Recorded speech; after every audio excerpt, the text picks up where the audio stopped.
Bienvenidos, bienvenidos a un nuevo Café Pendiente que hoy nos va a llevar a un mundo de trazos, de colores, de historias, de personajes imaginados que bullían en el brillo de sus ojos y en esta cara de pícaro, la de un niño que se llama Jesús Redondo y que está con nosotros hoy. ¿Qué tal? Bienvenido, Jesús. Encantado de visitar esta casa otra vez. Bueno, Jesús Redondo, que es ilustrador, dibujante y sobre todo una fuente interminable de historias, de personajes, de tantas y tantas horas de niños y de adolescentes, de miles de horas Muchas. delante de un papel, con un bolígrafo o lápiz o lápiz, con lo que pincel, fuera, ¿no?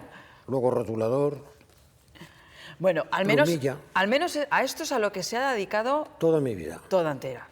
Yo iba a decir buena parte de su vida, pero prácticamente porque desde siempre a Jesús... Desde niño he dibujado siempre. Mis cuadernos de apuntes de mal estudiante no tenían apuntes, tenían dibujos. Solo tenía dibujos. Sí. O sea, que ya era algo que era innato Siempre. en ti. Sí. Yo le estaba tratando de usted, pero me ha dicho, trátame de tus reyes. Es que quienes han pasado por aquí ya saben. Hombre, que me cuesta un poco.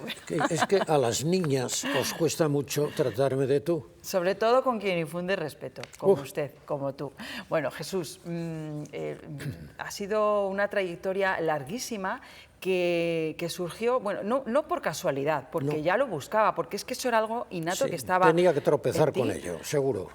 No tuvo una formación reglada ni específica. Autodidacta totalmente. Totalmente. ¿Y cómo eran esos primeros dibujos? Malos. Malos. Descaradamente malos. Todavía no me explico cómo me pagaban por hacer aquellas historias, pero bueno, lo hicieron y poco a poco, y aprendiendo de las grandes dibujantes a los que yo admiraba, fijándome cómo hacían los trazos, estudiando si era plumilla, si era pincel, si era lo que fuere, cómo distribuían las masas, las sombras, etcétera, y los años y la práctica. Porque ya en los años 30, 40, cuando eras un niño, cuando era pequeño, ya había tebeos, ya se podían leer historias, claro. ¿no? Aquí en España eran semanarios. Quien más me influyó fue un semanario que se llamaba Chicos. Chicos. En él trabajaba, luego hablé con él ya de mayor, con Jesús Blasco, que creó el gran personaje de niños, de chicos, de adolescentes en España, que se llamó Cuto. Ahí me enganchó totalmente. Mira, Luego leyendas. Me suenan. ¿Te suena esta revista de Andromaco, por ejemplo? Sí, ¿También? ¿Esa muchos, también? Es que ha habido muchísimos.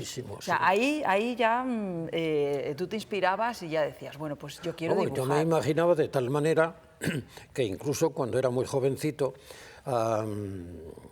Barney Hogarth, un dibujante norteamericano, creador de Tarzán, personaje que influyó, tanto el personaje creado como el creador, influyeron muchísimo en mí. Y yo en el vecindario de la casa de mis padres era conocido como el que se iba a ir a la selva con el cuchillo grande de la cocina de su madre a matar leones. No puede ser. Sí, con 5, 6, 7 años. Aquí en Valladolid, Aquí, naciste en sí, Valladolid aquí. y aquí te quedaste siempre y trabajaste siempre desde aquí, incluso con grandes firmas internacionales. Sí, siempre. Siempre. Bueno, ahora lo vamos a explicar porque aún así, con esa pasión que tenías por el dibujo y un don que yo entiendo que era completamente innato. Hay veces conocemos a personas que se ponen a dibujar, pues qué bien dibujas, ¿dónde has aprendido? Pues no sé, pues es que me sale. Sí. Que a mí me parece un milagro, sobre todo en mí, que con 6 años mi hija dibujaba mejor que yo, mucho mayor, es decir, que no sé dar un trazo al derecho, Jesús. Pero aún así te obligaron a estudiar mercantil. Era como, déjate de cosas y vamos a hacer algo serio, ¿no? Había que estudiar. Y yo hice lo que hizo mi hermano precedente.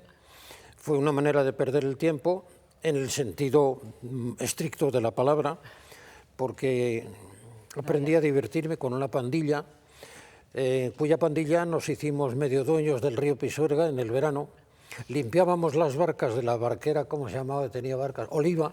Sí. Estaba en lo que es el Cubo, ahí tenía sus barcos. Se lo limpiábamos en la mañana temprano y ya nos dejaba una barca para todo el día. Y no salíamos del río. Yo te podía decir, ahí hay ramas, ahí hay una piedra, hay un pequeño pozo, ahí. lo conocíamos todo perfectamente. Bueno, historias y secretos ocultos. Y teníamos, te cuento una muy así, muy atrevida. Bueno, vamos a ver. ¿A qué le llamaba atrevida? Una parte del río, sí. Digamos, equidistante del puente colgante y el cubo. El puente del cubo es el de Isabel la Católica. Ahora. Sí, en Isabel la Católica, que es el que está cuando acaba la Academia de Caballería. Ahí hicimos una pequeña playa, mis amigos y yo, chiquita, de 6-7 metros, en cuya playa había un árbol que se inclinaba sobre el río.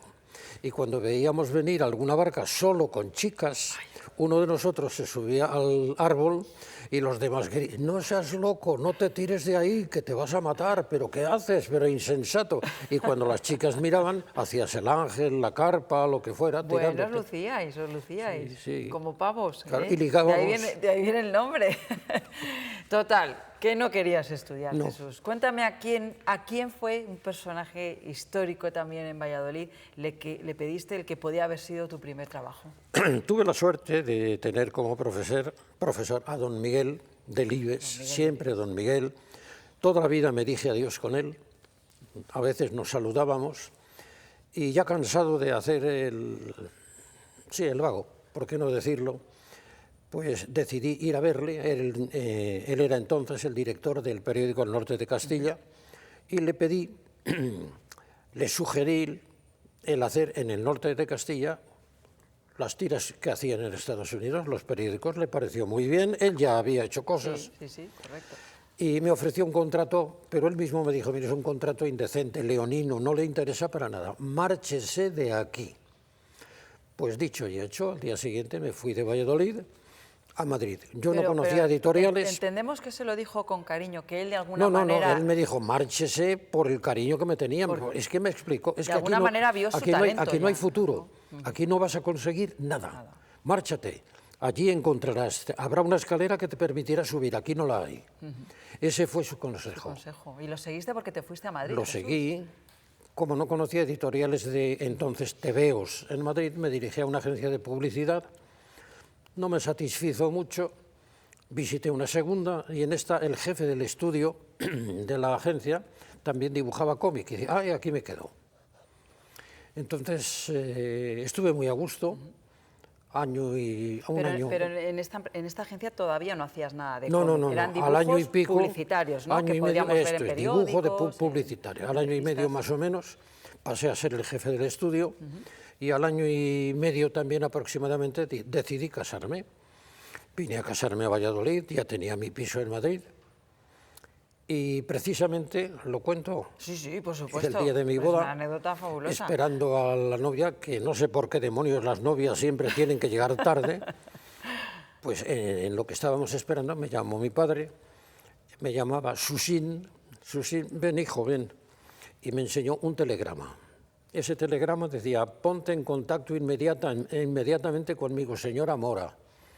Claro, mi padre me dijo: mira, llevas 2 años fuera de casa y te llama una señora que resulta que parece ser que es de Barcelona y está casada porque es señora Mora.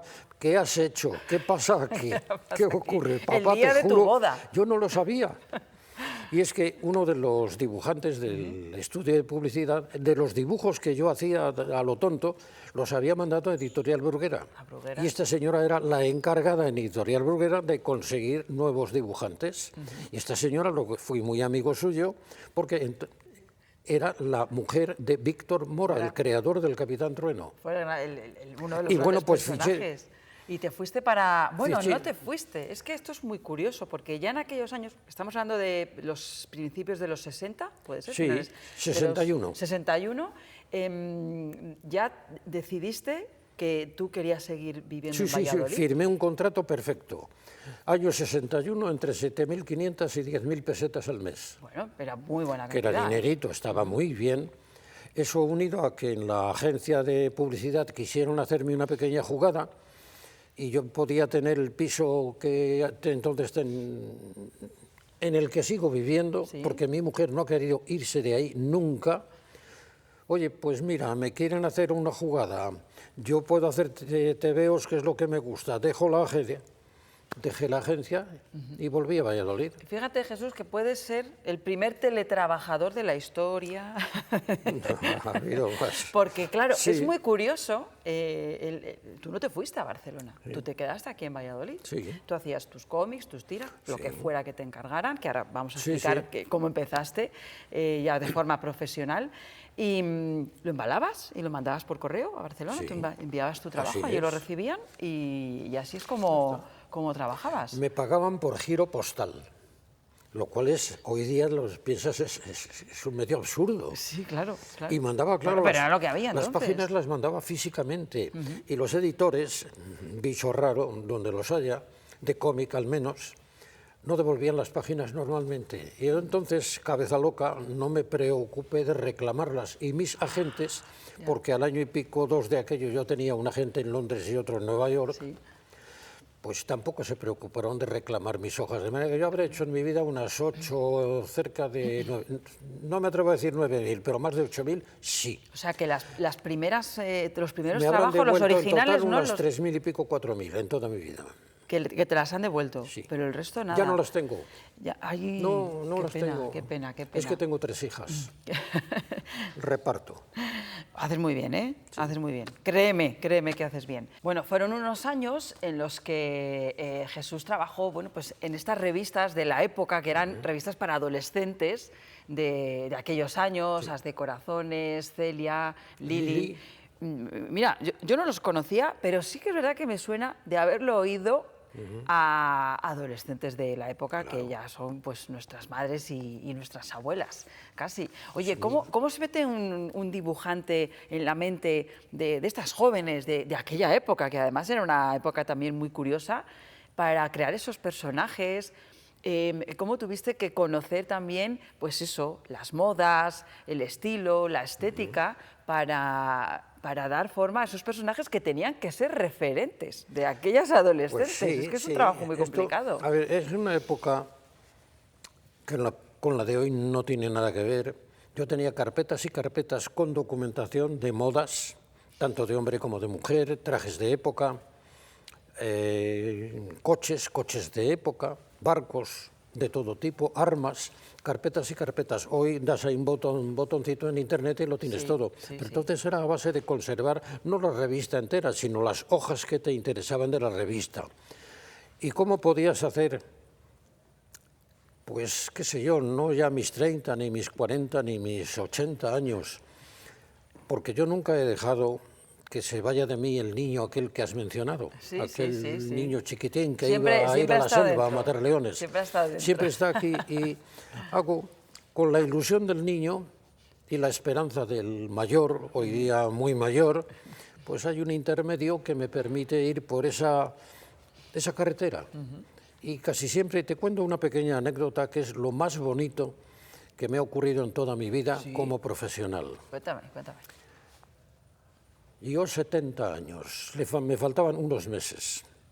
Mi pelo blanco, menos abdomen, pero prácticamente igual que ahora. No hay una gran diferencia, perfectamente reconocible. Una nieta mía me dijo, abuelo, la profe me ha pedido, se conoce que había hablado de mí, de mi profesión, me ha dicho si puedes venir al colegio y nos explicas cómo dibujas, cómo haces lo de los tebeos, etcétera. Claro. Bueno, pues yo fui al colegio, me lo decía mi nieta, una de ellas, y fui al colegio. Bueno, pues me presentaron, habían reunido como 90 niñas y niños de 9 años todos. Bueno, puede que alguno tuviera algún mes más, pero la media eran las clases que correspondían de 9 años. Entonces hablé con los niños, creamos una pequeña, entre los niños y yo, al unísono, creamos una pequeña historia y creamos un personaje. Y al tiempo que creamos el personaje, yo lo dibujaba en la pizarra. Y a veces, picaruelo de mí, yo dibujaba en la pizarra sin mirar. Y las caras de aquellos niños eran fabulosas, era impresionante aquello. Bueno, que el personaje lo pasé maravillosamente bien. Aquello se acabó, vale, dar las gracias a Jesús, a Dios. Y ya cuando no quedaba más que un niño, me tiró del jersey así y me dice, ojo que yo tenía 70 años y el niño 9. Y me dice, Jesús, dibujas muy bien. Ay, gracias. Y me dice, cuando seas mayor vas a ser famoso. ¿En serio te dijo eso?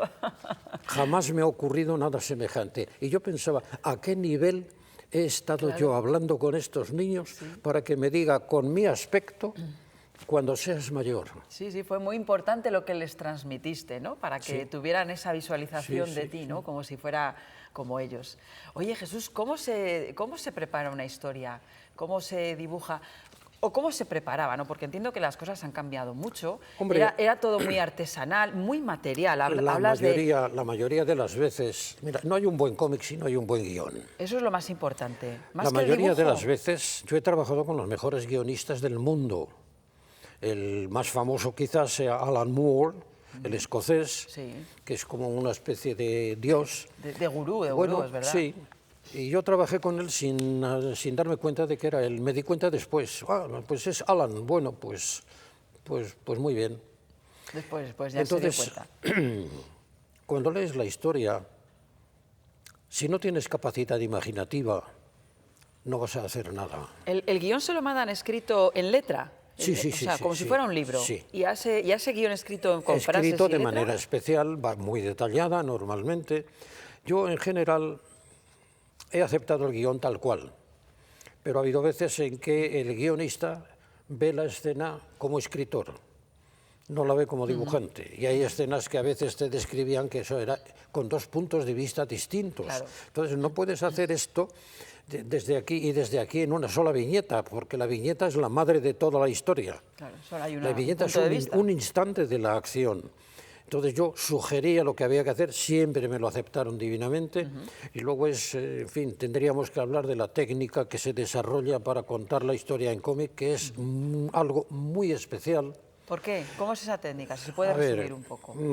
Einstein, aquel ruso, el del acorazado Potemkin, le dio una patada al cine anterior y lo cambió todo. Creó una técnica, y esa técnica más avanzada, que es prima hermana del cine. A ver, el cine se mueve, tiene música, se mueve y tiene sonido, tiene palabra. Sí. El cómic ni se mueve, sí tiene palabra, pero escrita. Entonces tenemos que dar una cierta sensación de movimiento. ¿Cómo puedes hacer eso? Enlazando viñeta con viñeta, pues ahí está el tamaño, la forma, el enfoque que le das a lo que ocurre en esa viñeta. La viñeta viene condicionada por los textos que lleva. Has de poner en primer lugar el que habla primero, porque si no armarías un lío con esos rabillos que tienen los bocadillos, que es donde van los textos. Claro, si lo cruzas, pues es un lío, ¿no? Tiene que tener un orden, pero luego hay una importancia de lo que está contando. Y tienes que dar la importancia necesaria a ese personaje, la importancia de esa viñeta dentro de la página sobre las demás, por tamaño, por intensidad, por contrastes, por algo. Tienes que jugar con todo eso para ir variando, lo enfoco desde arriba, vista de pájaro, desde abajo, vista de gusano. Todo eso te permite el que Fíjate que tenemos en mente que para dedicarse a esto, lo más importante es dibujar bien, que es eso es muy lo importante. básico. Pero no es lo principal en este caso, no, porque hay que si articular no eres, otro tipo de técnicas. Vamos, tú imagínate que vas a ver una película y tienes la cámara fija. Puede que haya momentos en que te interese por alguna razón que esa cámara no se mueva, pero tú imagínate toda la película con la cámara fija. Sí. No, te acercas, te alejas, subes, bajas, das movimiento, y eso que hace el cine lo hace el cómic también. Qué maravilla, qué complicado, qué difícil. Una vez que ya eres... Qué clase magistral, es fabulosa. Mira, a partir de los años 70 cambió un poco el registro, también empezaste, bueno, seguías en este tipo de revistas, pero ya empezaste a ilustrar más literatura. Esos clásicos literarios. También, un poquito. Un poquito. ¿Seguías trabajando con Bruguera? Sí. Y empezaste a colaborar ya años antes con agencias y con editoriales extranjeras en Nueva York y en Inglaterra. Trabajabas con tres a la vez. Bueno, primero por orden. Primero España, por supuesto, y luego España y Londres. ¿Sí? Y bastantes años después, España, Londres, Nueva York. Nueva York. Sí, alternando. Alternabas proyectos. Claro, eso me ha permitido dibujar para niños y dibujar para ancianos. Claro. Dibujar historias de historia, historias de ciencia ficción, románticas para niños. Cualquier campo. Mis amigos allá en Cataluña me llaman el todoterreno. Hombre, normal. Porque me da igual el género que tenga que tratar. Mira, estamos viendo esas portadas de esa colección de historias, sí. de páginas ilustradas, que yo creo que, bueno, ¿quién de ustedes no tiene alguno de estos libros en casa? ¿Quién de ustedes? Y seguro que en muchos de ellos está la rúbrica, la firma, el trazo de Jesús. Oliverio. Oliverio, sí, Oliverio Twist. Sí. Oye, ¿cómo era dibujar este tipo de literatura que ya tiene un referente anterior, porque ya son clásicos de alguna manera? Ahí ya juegas con que ya la gente tiene, o el público, bueno, pues una idea, ¿no?, de lo que puede ser.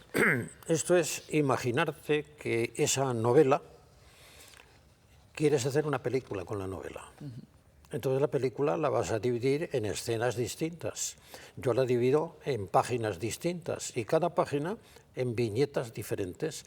No es más que tener esa pequeña capacidad que la adquieres con soltura, con el tiempo y molestándote en estudiar.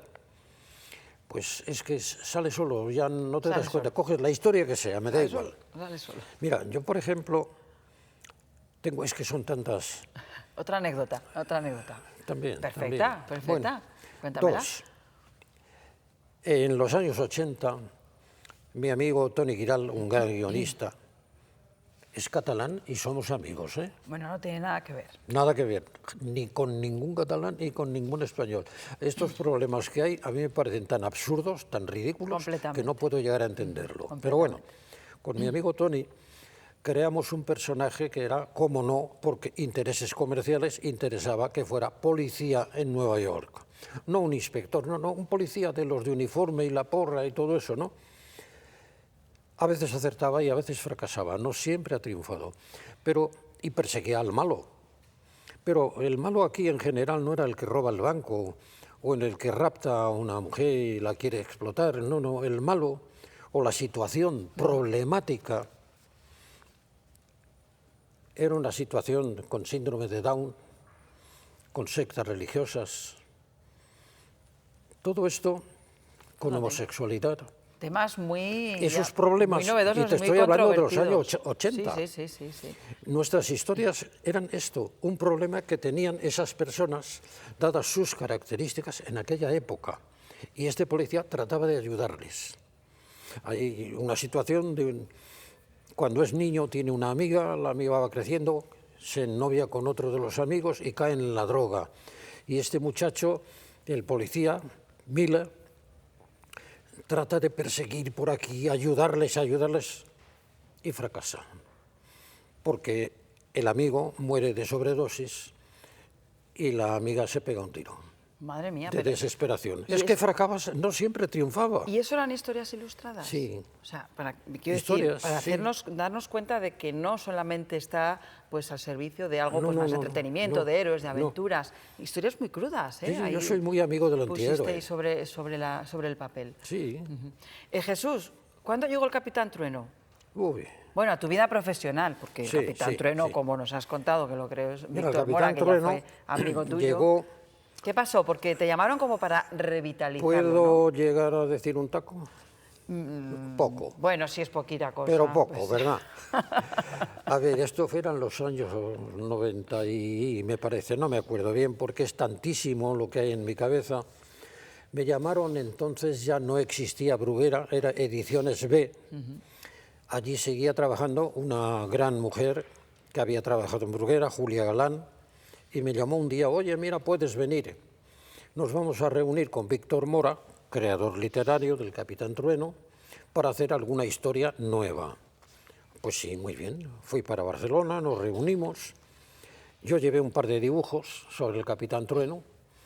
Y bueno, pues Víctor, que luego hemos sido muy amigos, no, es que claro, es que Sigrid, había entonces una modelo de modas que se llamaba Ellen McPherson, me parece, australiana. Sí, el McPherson. No, es que se parece a esta, y es que, y claro, Y le decía a Julia, pero ¿qué más da?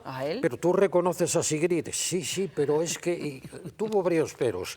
Y ya llegó un momento en que Julia pegó un puñetazo en la mesa y dijo, por mis que esto lo hace Jesús. Y Jesús, no, yo no. Y luego nos hicimos amigos y lo hice.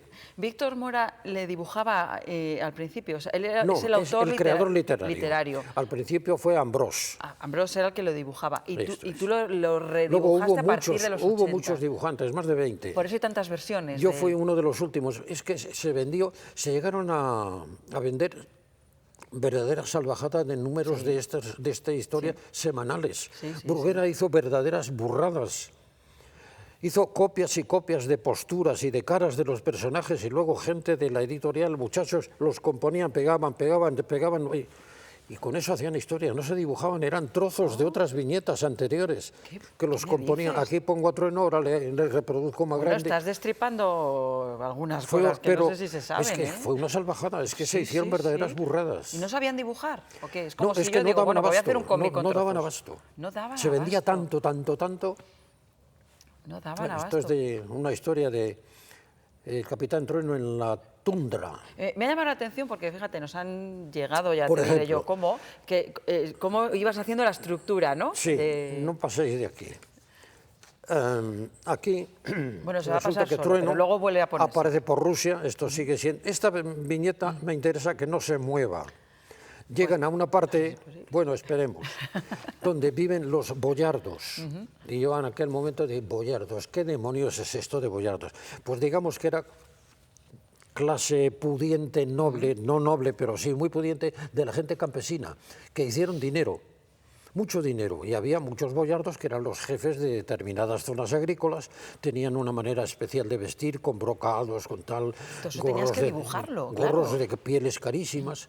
Y hay una de las cosas que a mí me han permitido a través de los años de hacer muchos cómics de distintos sitios, lugares y tipo de historias, tener un cierto nivel de curiosidad y de dejar en mí un sedimento cultural. Claro. ¿Esto es una parte del trabajo? O sea, lo dibujas, luego ya se escribe el texto correspondiente. Yo dejo el lugar, lo marco y ahí escriben. Y ahí escriben luego todo lo demás.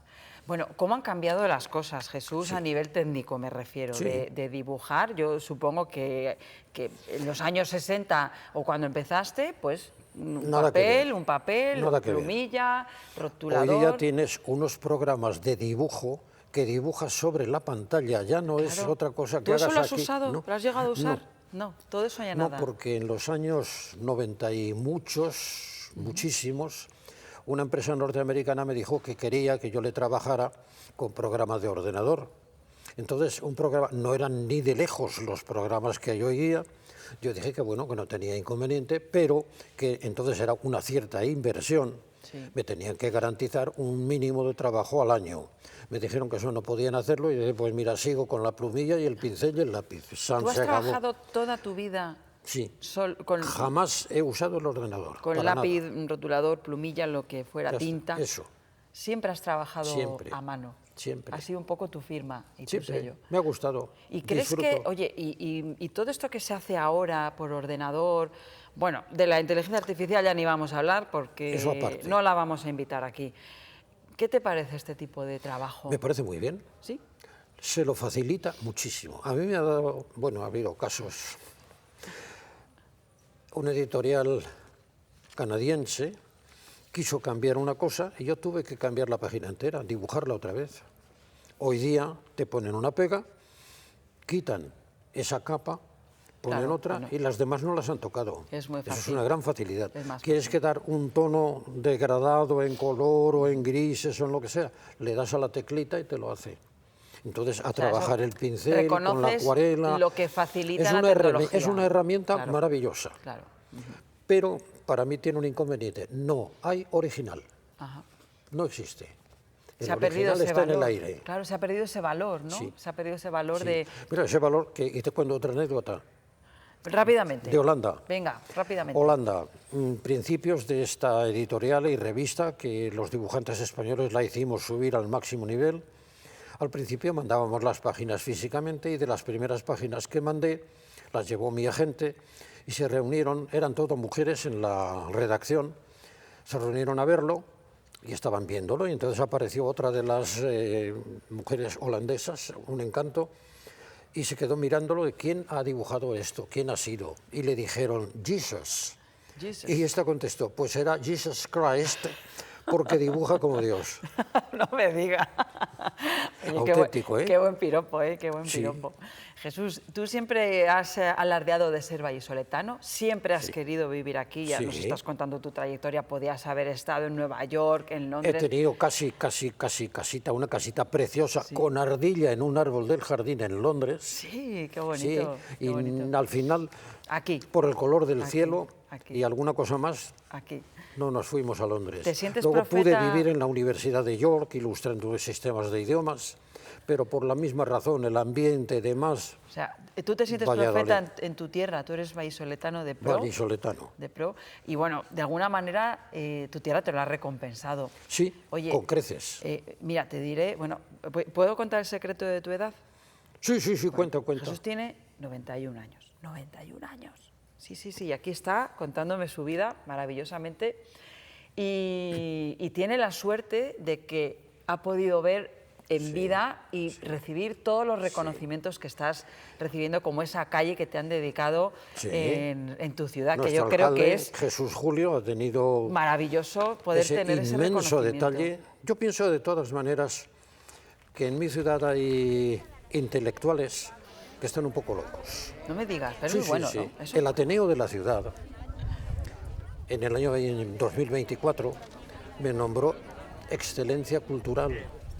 Mi amigo Celso, entonces era el director, el presidente, y yo dije, ¿cómo a mí el Ateneo de mi ciudad me nombra Excelencia Cultural? ¿No será por algo? Celso Almuña, pero profe de Historia en la facultad de lo mismo. La Universidad de Valladolid. Pero es que después me llama el alcalde y pone a una calle mi nombre. Y en principio me dijo, mira, vamos a poner Jesús Redondo, ilustrador. Le dije, no. ¿Cómo que no? Pues como que no.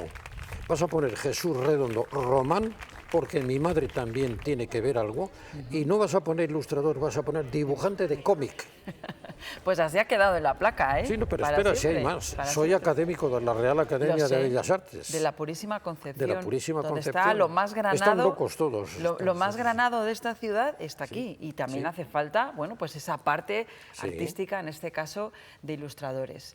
Y les voy a contar otro secreto. Con 91 años, dice que es que tiene muchos planes. Claro. ¿Cuántos planes tienen ustedes?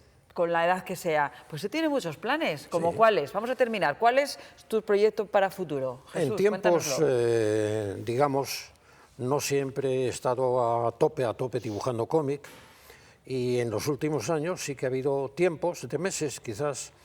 Yo adoro el arte chino con esos bambúes, con esas montañas, con las garzas, con las peonías, que tiene una técnica muy depurada. Si es posible emplear su papel, sus pinceles y sus tintas. Pero mira, por ejemplo, tú imagínate una pintura en la que no ves más que una caña de bambú con 4 hojas. Cada tramo de la caña de bambú es una sola pincelada y ves tonos distintos.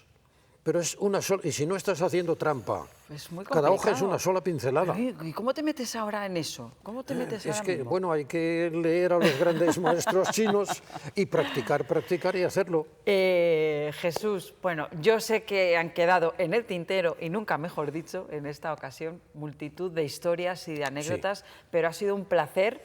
El placer. Escucharte, conocerte y descubrir todo lo que se puede hacer a lo largo de tantos años y en tantos papeles. Ha sido maravilloso. Hombre, no siempre puede uno estar con una reina. Bueno, Reyes. Soy Reyes, pero reina todavía no. ¿Lo eres en plural? Bueno, ni todavía, ni creo que nunca. Pero es un placer. Le acepto el halago y el piropo. Muchísimas gracias a vamos ti a y despedirnos con esta imagen. Le llamo el ilustrador ilustrado. La tenemos de fondo. La puede ver. ¿Quién le hizo este dibujo? Mira, lo tiene aquí, lo puede ver. Sí, no sé quién lo habrá hecho. Pues es que me lo han pasado, y es usted. Yo. ¿Y es usted? Pero de los ratos tontos, coges el pincel. No, esto lo hice probando un rotulador nuevo. Pero es suyo también, es un autorretrato. Sí, probando un rotulador bueno. nuevo, a ver cómo va, pum, pum, pum. Qué bueno. Pum. Pues como me ha gustado mucho cómo los podemos contar 1, 2, bueno, apenas 10 trazos, ha resumido exactamente. Y con 3 trazos sus facciones. puedes expresar todo lo que siente una persona. ¿Con 3? Emoción, alegría, risa, llanto, lo que sea, con 3 trazos. Lo voy a probar, Jesús. Vale. Lo voy a probar para hacer un poco de terapia. Pruébalo. Ha sido un placer. El placer ha sido mío. A seguir dibujando, pintando, disfrutando. Pienso seguir, moriré con el pincel puesto. Haces muy bien, eso está Muchas fenomenal. gracias, Reyes. Y a todos ustedes les invito a seguir disfrutando de todas esas historias, oye, y a practicar eso de los 3 trazos. Vamos a ver si es posible. Nos vemos en próximos Cafés Pendientes, no me fallen. Gracias.